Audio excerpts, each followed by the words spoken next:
students, today we are going to study about the undernutrition and malnutrition, obesity and deficiency disease. आज हम इन सब चीजों के बारे में पढ़ेंगे. In the previous class you have learned about the different nutrients and their function. इससे पहले की क्लास में हमने अलग अलग न्यूट्रिएंट्स और उसके फंक्शंस को पढ़ा है और उसके बारे में जाना है और उनका क्या रोल है हमारी बॉडी में, ये सब कुछ हमने पढ़ लिया है. तो इस चैप्टर में न्यूट्रिशन क्या है, ये सब कुछ तो आपको समझ आ गया. तो इस चैप्टर में और भी चीजें हैं कि अगर न्यूट्रिशन आपको प्रॉपर नहीं मिले, किसी भी व्यक्ति को अगर प्रॉपर न्यूट्रिशन नहीं मिले या कोई भी न्यूट्रिएंट प्रॉपर अमाउंट में नहीं मिले तो उसकी बॉडी पे उसका क्या इफेक्ट होगा, तो ये सारी चीजें हम पढ़ेंगे. तो सबसे पहले हम जान लें what is under nutrition. Under nutrition and mall nutrition एक टॉपिक है जिसमें अंडर न्यूट्रिशन क्या है इसके बारे में हम थोड़ा जान लें. Unhealthy state of body due to intake of lesser quantity of food.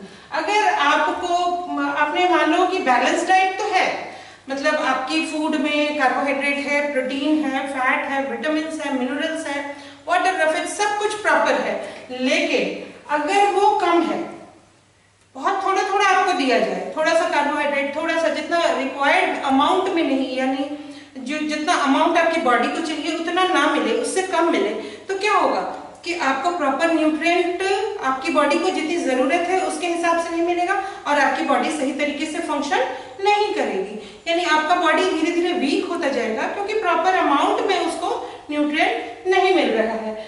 Next term है मैलन्यूट्रिशन. मैलन्यूट्रिशन क्या होता है? Condition in which people become weak and sick due to lack of one or more nutrients in one's diet. वो condition body का जिसमें लोग कमजोर हो जाते हैं, बहुत वीक हो जाते हैं, बीमार पड़ जाते हैं. क्यों बीमार पड़ जाते हैं? ड्यू टू लैक, मतलब कमी की वजह से, and one or more nutrient in our diet, मतलब न्यूट्रिएंट जो है वो कम मिलने की वजह से. कार्बो न्यूट्रिएंट कौन कौन से ये तो पता ही है, carbohydrate, protein, fat, vitamin, minerals. इसके अलावा वाटर एंड रफेज भी बॉडी को चाहिए होता है. तो अगर ये कम मिले तो उसकी वजह से जो बीमारियां होती हैं, एक तरह से डिजीज होता है, उसको हम मैलन्यूट्रिशन कहते हैं. अंडर न्यूट्रिशन कम भोजन के मिलने से, मतलब भोजन तो मिला लेकिन बहुत ही कम मिला, इतना कम मिला कि उसकी भूख भी नहीं खत्म हुई. मतलब बहुत थोड़ा सा, मान लो आप बहुत ज्यादा भूखे हो और आपको रोटी का एक छोटा सा टुकड़ा, इतनी सी सब्जी और जरा सी दाल दे दी जाए, तो क्या आपका पेट भर जाएगा? आपको प्रॉपर न्यूट्रिएंट मिल जाएगा? नहीं मिलेगा. वो बहुत कम मात्रा में है. तो अगर बहुत कम मात्रा में हो तो उसको अंडर न्यूट्रिशन कहते हैं.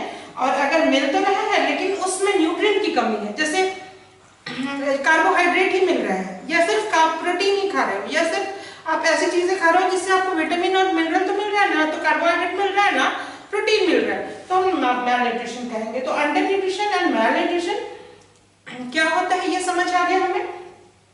अब अंडर न्यूट्रिशन के रीजन क्या है, क्या कारण है कि लोग अंडर न्यूट्रिशन में चले जाते हैं या उनको अंडर न्यूट्रिशन मिलता है.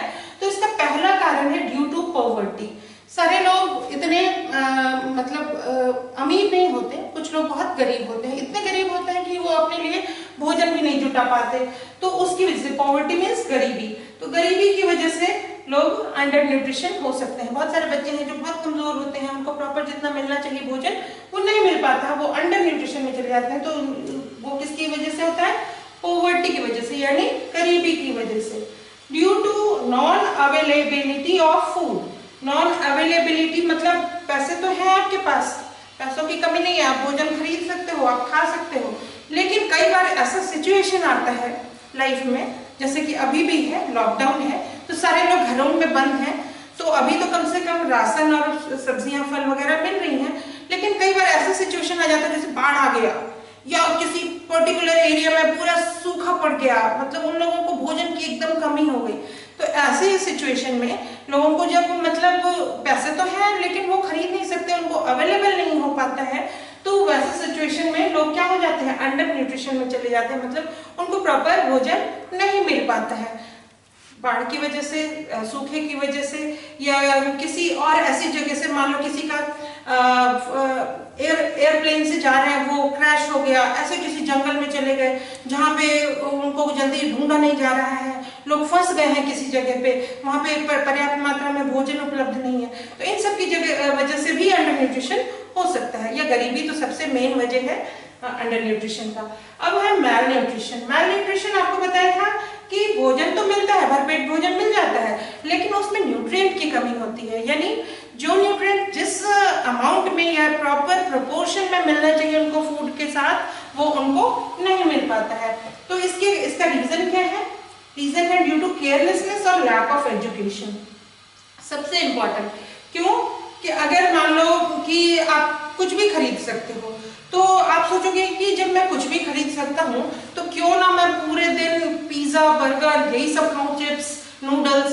तो ये सारी चीजें अगर आप खाओगे लगातार तो मोटे तो हो जाओगे क्योंकि फैट है उसके अंदर, लेकिन आपको प्रॉपर न्यूट्रिएंट नहीं मिल पाएगा। तो ये एक तरह से केयरलेसनेस हो जाएगी। और ये केयरलेसनेस क्यों करेंगे हम, या कोई भी क्यों करता है? Due to lack of education, यानी वो इतने एजुकेटेड नहीं है, उनको ये चीजों की समझ नहीं है कि न्यूट्रिएंट लेने के लिए प्रॉपर न्यूट्रिएंट हमें किस तरह के फूड से, किस तरह की फूड वैरायटी को हम खाएं ताकि हमें प्रॉपर न्यूट्रिएंट मिल जाए, हमें प्रॉपर तरीके से और प्रॉपर समय पे खाना नहीं खाने की वजह से भी। तो ये सब एजुकेशन की कमी के कारण, मतलब शिक्षा के अभाव में लोग ऐसा करते हैं, तो उनको भी मैल न्यूट्रिशन हो सकता है। तो इसके एग्जाम्पल हम देख लें कि इसका एग्जाम्पल क्या है। एक डिजीज है जिसको हम PEM कहते हैं, प्रोटीन एनर्जी मैल न्यूट्रिशन। इसका फुल फॉर्म है प्रोटीन एनर्जी मैल न्यूट्रिशन, यानी फूड में हमें क्या नहीं मिला? प्रोटीन नहीं मिला, और एनर्जी मतलब कार्बोहाइड्रेट नहीं मिला।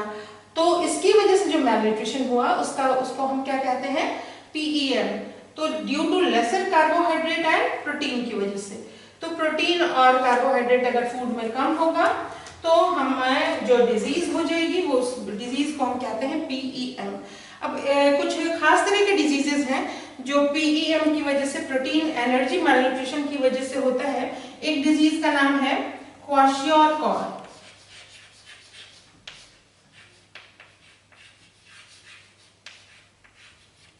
एंड एक और डिजीज है मैरस्मस। ये दोनों ही ऐसे डिजीजेस हैं, क्वाशियोरकॉर एंड मैरस्मस, जो कि प्रोटीन की कमी से या कार्बोहाइड्रेट की कमी से बॉडी के अंदर हो जाता है, जो खासकर बच्चों में ज्यादा देखा जाता है। जो बच्चे बिल्कुल लीन एंड थीन हो जाते हैं, उनका पूरा जो स्ट्रक्चर है, जो उनका स्केलेटन है, वो तक बाहर से दिखने लग जाता है, या प्रॉपर तरीके से उनकी ग्रोथ नहीं होती है, तो बहुत अजीब से दिखते हैं ये बच्चे, जो कि मैल न्यूट्रिएंट बच्चे होते हैं।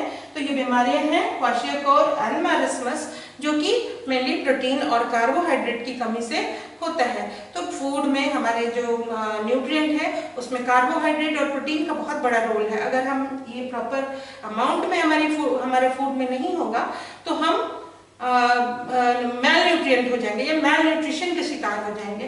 तो इन बच्चों में जिनमें क्वाशियोरकॉर और मैरस्मस होता है, तो उनको ये नहीं है कि इन बच्चों को हम अगर बहुत सारी दवाइयां खिलाएं, उसका इलाज कराएं, तो इलाज की जरूरत एक्चुअली इनको नहीं होती है। किसी तरह का ये डिजीज ऐसा डिजीज नहीं है जिसमें मेडिसिन की नीड हो।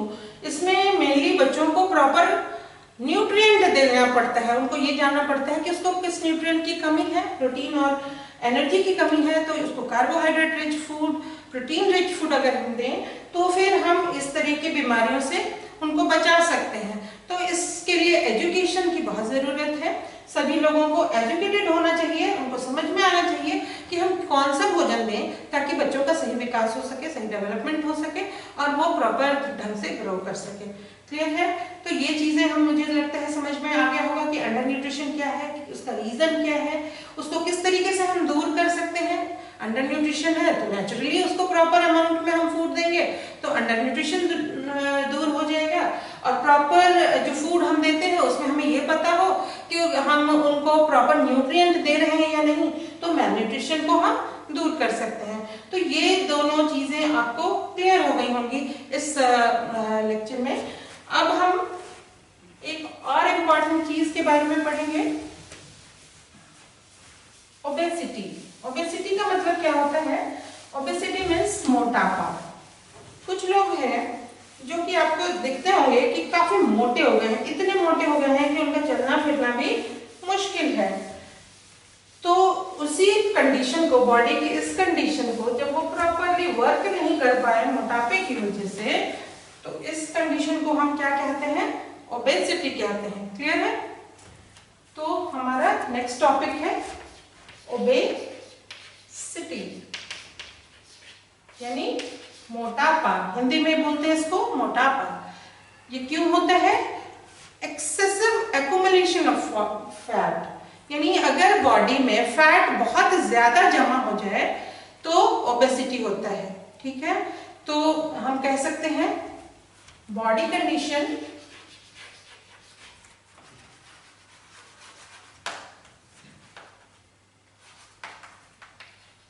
in which excessive accumulation of fat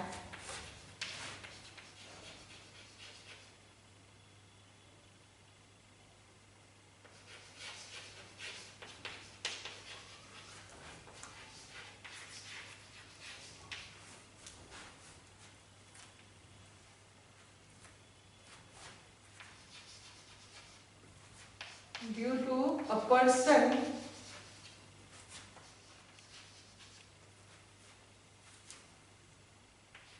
feel lazy, बहुत अपने आप को सुस्त महसूस करता है इस कंडीशन में, जब वो काफी मोटा हो जाता है, चलना फिरना मुश्किल हो जाता है और their body is not functioning properly. हम कह सकते हैं कि उसका बॉडी सही तरीके से फंक्शन नहीं कर पाता है, तो इस कंडीशन को ही हम क्या कहते हैं? ओबेसिटी कहते हैं। तो हम इसको डिफाइन कर सकते हैं, body condition in which excessive accumulation of fat due to a person feel lazy. Clear है? तो ये ओबेसिटी क्या होता है ये समझ आ गया। बहुत लेजी, सुस्त महसूस करता है इंसान अपने आप को और प्रॉपरली अपना वर्क, वो अपना फंक्शन नहीं कर पाता है। और इसके कॉजेस क्या है? What is the causes of obesity? अगर हम कॉजेस की बात करें, किस कारण से ये होता है, तो पहला रीजन जो है, पहला कारण जो है ओबेसिटी का, ये है over eating. Over eating, over eating means मतलब पूरे दिन खाते रहना, कुछ ना कुछ खाते रहना, लगातार खाते रहना। तो ज्यादा खा लेंगे तो नेचुरली वो सारा कहा जाएगा हमारी बॉडी में जाके जमा ही होगा। खासकर वैसे फूड जो कि क्या है? फैट रिच फूड है। तो हम क्या लिख सकते हैं कि पर्टिकुलरली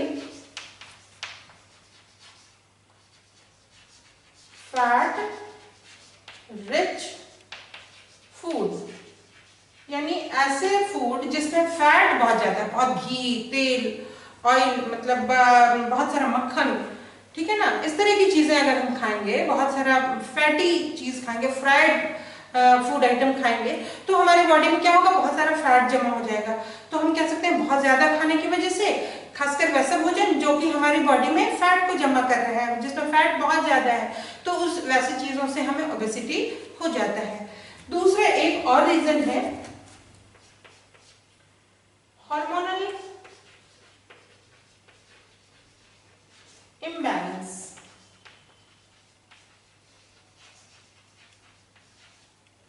हार्मोनल इम्बैलेंस क्या होता है? जिसकी वजह से आपकी बॉडी का जो मेटाबॉलिज्म है वो सही से फंक्शनिंग नहीं कर पाता है। हार्मोनल क्या है? हमारी बॉडी में बहुत सारे छोटे छोटे मतलब ऑर्गन्स, तो बहुत सारे इंटरनल ऑर्गन्स के बारे में आपने पढ़ा ही है कि बॉडी का डाइजेस्टिव सिस्टम उसमें क्या क्या है, लेकिन बहुत सारे ऐसी चीजें भी हैं जहां से हार्मोन जाता है सीधे आपके ब्लड स्ट्रीम में। और ये हार्मोन क्या फंक्शन, मतलब बॉडी की फंक्शनिंग के लिए हार्मोन्स जो हैं वो बहुत जरूरी है। जैसे आपकी बॉडी में अगर एग्जाम्पल दूं तो सबसे मेन एग्जाम्पल है आपका लिवर। क्या सिक्रीट करता है? Bile juice. तो बाइल जूस क्या है? डाइजेशन में हेल्प करता है। आपका पैनक्रियाज, ये सारे ऑर्गन आपने देखे होंगे, ये सारे ऐसे साइट्स हैं जहां से हार्मोन सीक्रेट हो। हार्मोन्स क्या है? बॉडी के फंक्शनिंग में हेल्प करते हैं। आपका जो ब्रेन है उसमें भी एक पार्ट है जिससे पिट्यूटरी ग्लैंड कहते हैं। ये जो जितने भी हार्मोन्स हैं मेनली हमारे ग्लैंड से सीक्रेट होते हैं। तो ग्लैंड का क्या है? ग्लैंड जो होता है वो कई सारे ग्लैंड हैं आपकी बॉडी में। तो ग्लैंड जो है वो क्या सीक्रेट करते हैं? सीक्रेट्स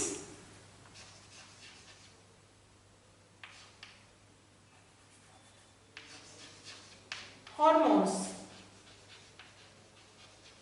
तो जो आपके ग्लैंड्स हैं वो हार्मोन सीक्रेट करते हैं और बॉडी में बहुत सारे ग्लैंड हैं और ये हर ग्लैंड अपना अपना जो सिक्रीशन है आपके कहाँ देता है? आपके ब्लड स्ट्रीम में देता है। और ब्लड स्ट्रीम में जब ये हार्मोन जाते हैं तो आपका बॉडी सही तरीके से सारा मेटाबॉलिक प्रोसेस जो होता है बॉडी के अंदर वो सब कर पाता है। तो ये हार्मोन जो है इनका बहुत ही इंपॉर्टेंट रोल है जो कि हमारे ग्लैंड से सिक्रीट होता है। ग्लैंड्स की अगर हम आगे की क्लास में पढ़ेंगे तो बहुत सारे ग्लैंड्स हैं हमारी बॉडी में, जैसे आपके ब्रेन में पिट्यूटरी ग्लैंड है, आपके गले में थायराइड ग्लैंड है, फिर उसके नीचे जाते हैं तो आपका पैनक्रियाज से भी कुछ हार्मोन सिक्रीट होता है, आपका लिवर से भी कुछ चीजें सिक्रीट होती हैं और ये सब आपके ब्लड स्ट्रीम में जाती हैं क्योंकि इसमें कोई ट्यूब लाइक स्ट्रक्चर नहीं होता इससे कनेक्टेड। ये सीधा हमारे ब्लड में अपने हार्मोन को देता है और जो डिफरेंट फंक्शन है बॉडी का उसके द्वारा वो होता रहता है। और भी बहुत सारे ग्लैंड्स हैं जिसके बारे में हम आगे पढ़ेंगे। इस चैप्टर में भी हमें ये जानना है कि ग्लैंड क्या होता है और वो सिक्रीट हार्मोन करते हैं, ये यही चीजें हमें जानना है। तो इसके कॉज मैंने पहला बताया, ओवर ईटिंग, किस चीज का, ओबेसिटी का पहला कॉज है कि बहुत ज्यादा खाना, खासकर फैट रिच फूड को, और दूसरा है हार्मोनल इम्बैलेंस, यानी बॉडी के अंदर अगर हार्मोन का सही तरीके से सिक्रीशन नहीं हो या फिर वो इम्बैलेंस हो जाए तो बॉडी का जो मेटाबॉलिक प्रोसेस है, जो ढंग है खाने को पचने का, उसको रीयूज करने का, उसको अब्सॉर्ब करने का या उसको एसिमिलेट करके हमारे सेल तक पहुंचाने का, तो ये प्रॉपर ढंग से नहीं हो पाता है। तो ये जब नहीं हो पाता है तो उसकी वजह से भी कई बार क्या होता है कि हमारा जो फूड है वो जमा होने लग जाता है, फैट है वो जमा होने लग जाता है और बॉडी बहुत मोटा हो जाता है। तो लोग कहते हैं कई बार कि ये आदमी तो बहुत ज्यादा खाता भी नहीं है फिर भी इतना मोटा है। तो इतना मोटा क्यों है? क्योंकि वो उसकी बॉडी में कुछ हार्मोनल इम्बैलेंस है जिसके कारण कुछ डिजीजेस भी हो गई हैं। जैसे थायराइड ग्लैंड जो है वो प्रॉपरली थायरॉक्सिन नहीं दे पा रहा है, हार्मोन जो है वो सिक्रीट नहीं कर पा रहा है, तो इसकी वजह से भी ग्रोथ में और फंक्शनिंग में, बॉडी की फंक्शनिंग में कुछ डिसऑर्डर्स आ जाते हैं। तो हम इनको कह सकते हैं कि हार्मोनल इम्बैलेंस की वजह से भी ओबेसिटी हो सकता है। और थर्ड है मेटाबॉलिक डिसऑर्डर्स की वजह से, मेटाबॉलिक डिसऑर्डर।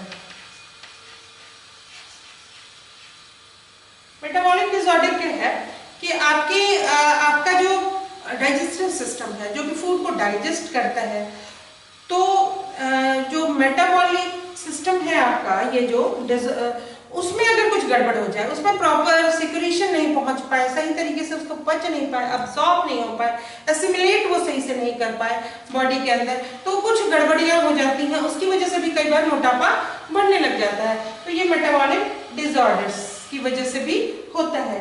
इसके अलावा फोर्थ है लैक ऑफ फिजिकल वर्क। कई लोग हैं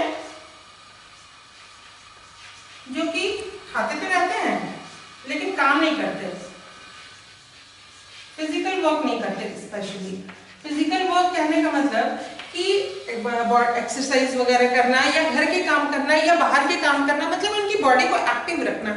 तो इस तरह का अगर फिजिकल वर्क हम नहीं करें, सिर्फ मेंटल वर्क करें, पढ़ाई करना क्या है, मेंटल वर्क है कि उससे आपको समझ तो आपकी डेवलप होगी, लेकिन क्या आपका बॉडी अगर सही से फंक्शन नहीं करे, फिजिकल एक्टिविटी आप ना करो, तो क्या होगा, बैठे बैठे आप मोटे हो जाओगे। तो लैक ऑफ फिजिकल वर्क की वजह से भी ओबेसिटी होता है। तो इन सब कारणों की वजह से ओबेसिटी को हम देखते हैं। ओबेसिटी एक तरह की बीमारी ही कह सकते हैं हम इसको, इसकी वजह से हमारा बॉडी का सही से फंक्शनिंग नहीं हो सकता। अब हम इसको कंट्रोल कैसे करेंगे? कारण तो समझ आ गया, क्या कॉजेस हैं ओबेसिटी के, वो आ गया समझ में। अब हम ये जानेंगे कि इसको हम कंट्रोल कैसे कर सकते हैं।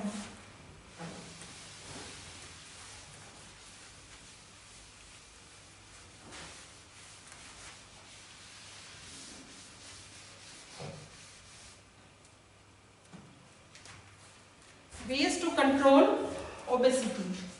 Ways to control obesity. Obesity को कंट्रोल कैसे करेंगे? बहुत आसान है, ये तो आप भी बता सकते हो कि ओबेसिटी को कैसे कंट्रोल करेंगे। कैसे करेंगे?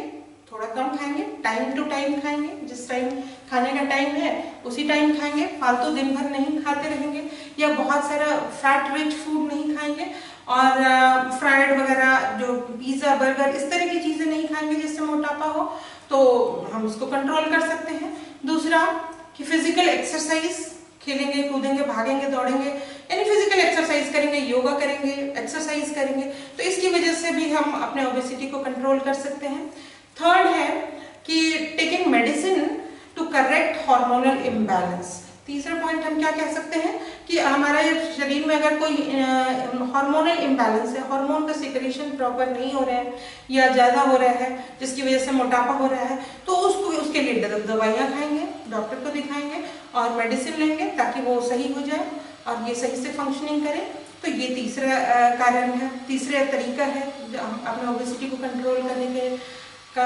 उसके बाद चौथा एक और तरीका है कि avoid high fat rich food, मतलब कार्बोहाइड्रेट और फैट रिच फूड जो होते हैं ये अगर हम कम खाएं, कार्बोहाइड्रेट भी बहुत खाओगे तो उसके भी जो फैट्स हैं वो आपकी बॉडी में जमा हो। जैसे आपको कहते हैं, सुना होगा आपने कि वो दिन रात चावल ही खाता रहता है, तो चावल खाता है फिर मोटा होता जा रहा है, या रोटी बहुत ज्यादा खाता है तो उसकी वजह से मोटा हो रहा है। तो वो मोटा क्या हो रहा है, इसमें तो कार्बोहाइड्रेट है, लेकिन कार्बोहाइड्रेट के साथ साथ दूसरे न्यूट्रिएंट भी हर फूड में होते हैं, तो कार्बोहाइड्रेट भी, एक्सेस कार्बोहाइड्रेट जो है वो फैट बना देता है।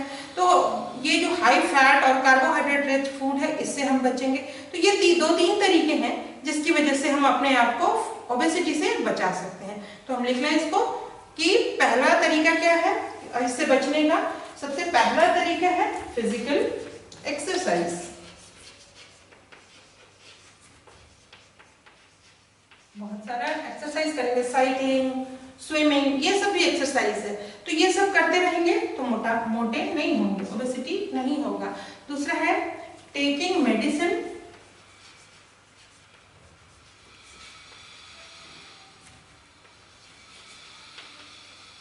किस तरह का मेडिसिन, क्या कोई बीमार तो है नहीं, लेकिन जो हमारा बॉडी के अंदर हार्मोनल इम्बैलेंस है उसको कंट्रोल करने के लिए taking medicine to correct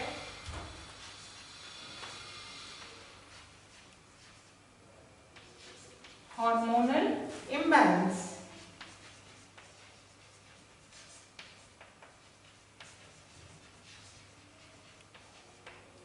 correct कर लेंगे। और थर्ड पॉइंट है अवॉइड करेंगे क्या, high fat and high carbohydrate food, high fat and high carbohydrate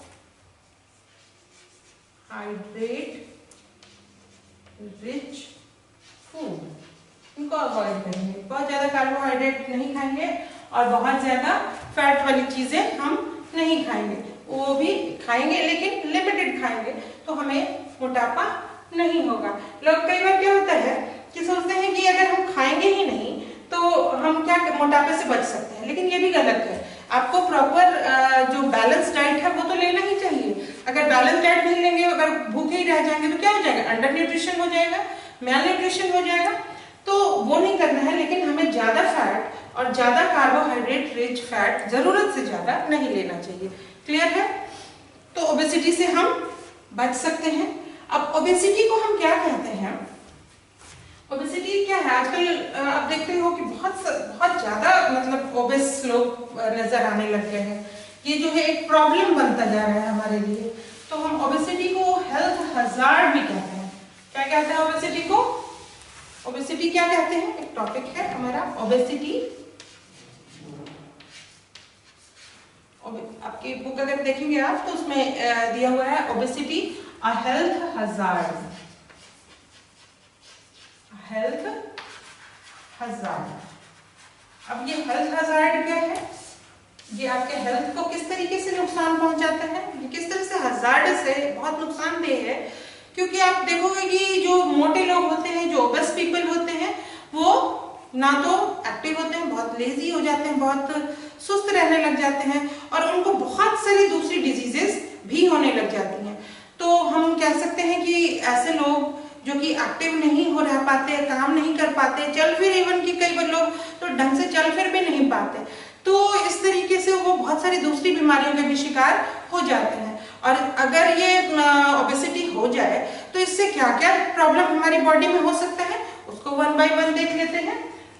तो पहला प्रॉब्लम जो है ओबेसिटी की वजह से कि ब्लड का जो कोलेस्ट्रॉल है वो बहुत इंक्रीज हो जाता है। तो हम कह सकते हैं इसको हम लिख सकते हैं कि increased cholesterol in their body, ठीक है। तो इंक्रीज्ड कोलेस्ट्रॉल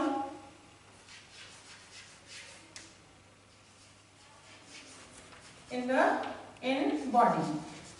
अगर मोटापा हो जाए, ओबेसिटी हो जाए, तो कोलेस्ट्रॉल जो है वो बढ़ जाता है हमारी बॉडी के अंदर।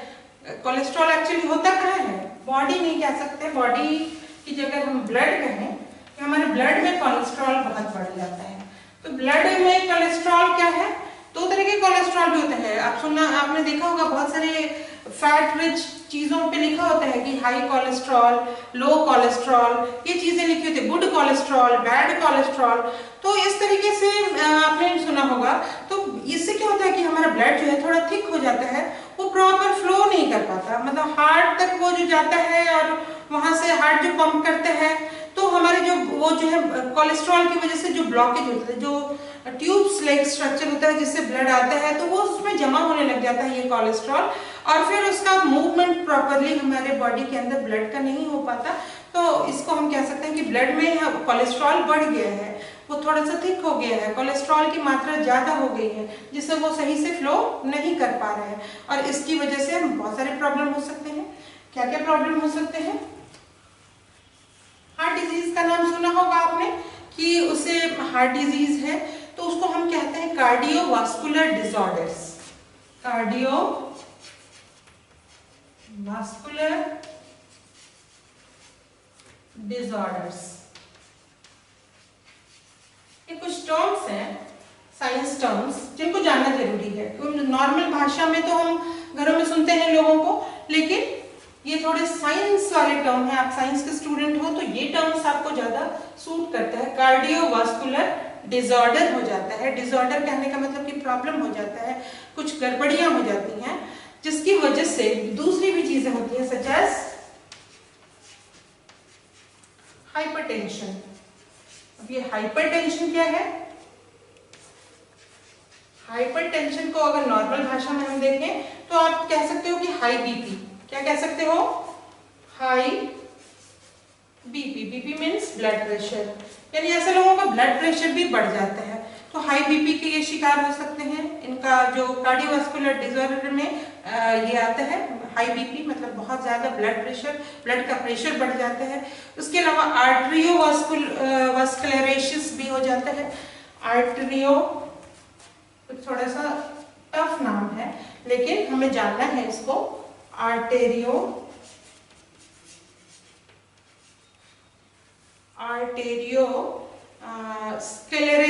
स्क्लेरोसिस, ठीक है,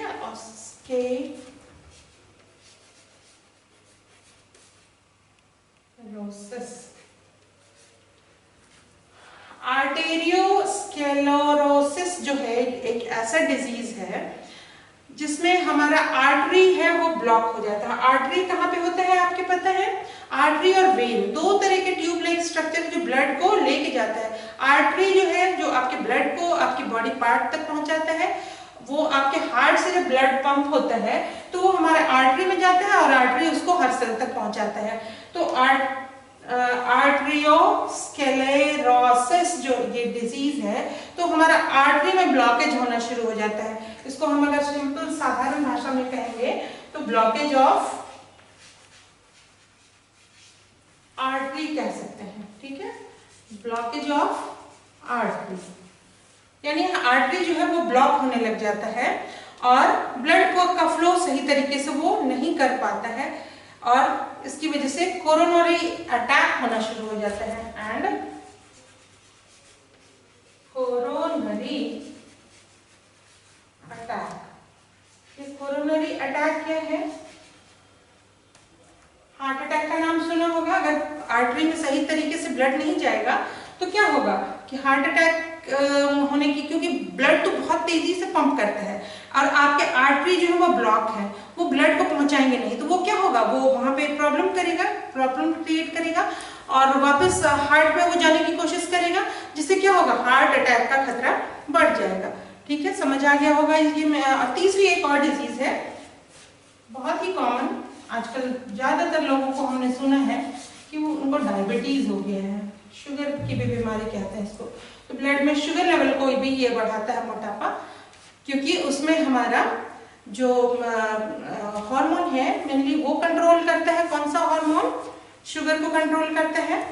तो ये आपको पता है कि आपके पैंक्रियाज से एक हार्मोन रिलीज होता है जो कि शुगर को कंट्रोल करता है, लेकिन मोटे लोगों का वो सही से फंक्शन नहीं करता है और उनको डायबिटीज की शिकायत हो जाती है, डायबिटीज हो जाता है। डायबिटीज में धीरे धीरे क्या करता है, डायबिटीज हो गया तो दूसरे भी बॉडी के जो ऑर्गन्स हैं वो भी सही तरीके से फंक्शनिंग नहीं करते हैं, और इसको जो कंट्रोल करना मुश्किल थोड़ा हो जाता है। उसके लिए भी मेडिसिन वगैरह लेना पड़ता है, इंजेक्शन लेना पड़ता है। जिन लोगों को डायबिटीज होता है यानी शुगर लेवल उनका बढ़ जाता है उनके ब्लड में, तो इस तरीके से हम देखते हैं कि ये सारी प्रॉब्लम्स हो जाती हैं। क्लियर है?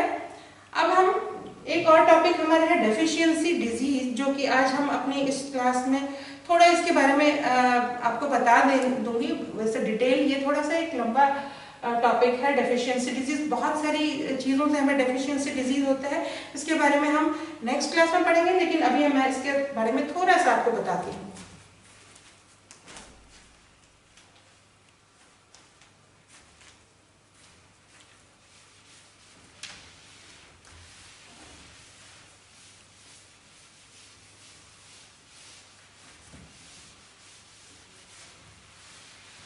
नाम से ही आपको पता चल गया होगा कि डेफिशिएंसी मतलब कमी, यानी हमारे बॉडी में जब किसी चीज की कमी हो जाए तो उसकी वजह से, किसी न्यूट्रिएंट की कमी हो जाए तो उसकी वजह से जो डिजीज होगा उसको हम क्या कहेंगे? Deficiency disease. The disease which is caused due to the deficiency of nutrient of our body. हमारे बॉडी में अगर किसी भी न्यूट्रिएंट की कमी हो जाए तो उसकी वजह से डेफिशिएंसी डिजीज हो जाएगा।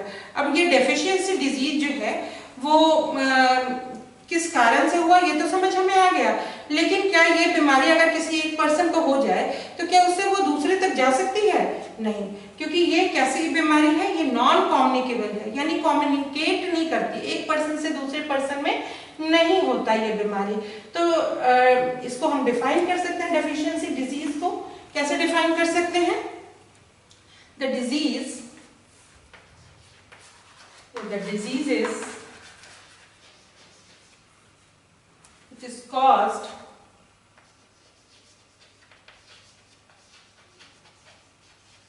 due to lack of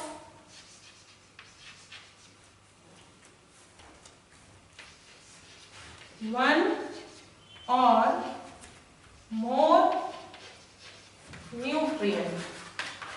ऐसी बीमारी जो किसके कारण होती है? एक या एक से ज्यादा न्यूट्रिएंट्स की कमी की वजह से होती है इन द डाइट। हमारे भोजन में अगर एक या एक से ज्यादा न्यूट्रिएंट कम है तो उसकी वजह से ये बीमारी होती है। ठीक है? क्लियर है? तो डेफिशिएंसी डिजीज क्या होता है ये समझ आ गया आपको। ये किस तरह का डिजीज होता है? ये नॉन कम्युनिकेबल होता है। नॉन कम्युनिकेबल कहूं तो ऐसी बीमारी जो एक पर्सन से दूसरे पर्सन में नहीं जाता, यानी जिसको न्यूट्रिएंट की कमी होगी उसी के शरीर में होगी, कि उससे किसी और को ये बीमारी पास ऑन नहीं हो सकता। अब हम अगर इसकी टाइप्स की बात करें, deficiency disease, types of deficiency disease.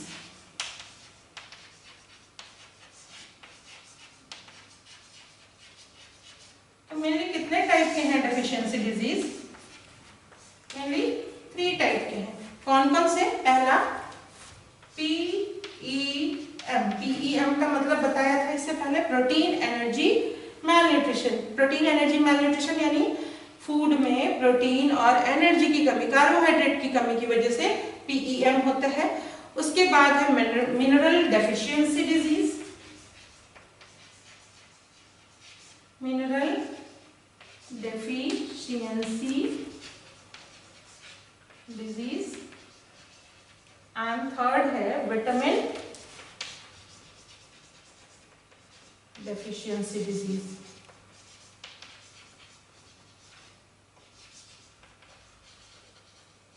अब हमारे फूड में प्रोटीन और कार्बोहाइड्रेट की कमी होगी तो ये डिजीज होगा। मिनरल की कमी से भी बहुत सारी डिजीज होती हैं, वन बाय वन हम उसके बारे में पढ़ेंगे। और विटामिन की कमी से भी बहुत सारी डिजीजेस होती हैं, उनके बारे में भी हम नेक्स्ट क्लास में वन बाय वन पढ़ेंगे। प्रोटीन एनर्जी मैलन्यूट्रिशन के बारे में मैंने कुछ आपको बताया भी था कि अगर फूड में कार्बोहाइड्रेट या प्रोटीन कम होगा तो ये बीमारी होगी। कुछ के एग्जाम्पल भी इसके दिए थे, जैसे मेरास्मस एंड क्वाशियोरकॉर। तो इस तरह की डिजीज इसकी वजह से होती है। तो ये different types of deficiency disease हैं जो कि हम नेक्स्ट क्लास में इसको पूरा पढ़ेंगे। क्लियर है? I hope this class is more beneficial to you. सब कुछ आपको समझ में आ गया होगा और थोड़ा रीड करेंगे आप बुक को, एक बार देखेंगे तो और क्लियर होगा। क्लियर है? तो so we conclude this class and stay safe and keep learning. Thank you very much.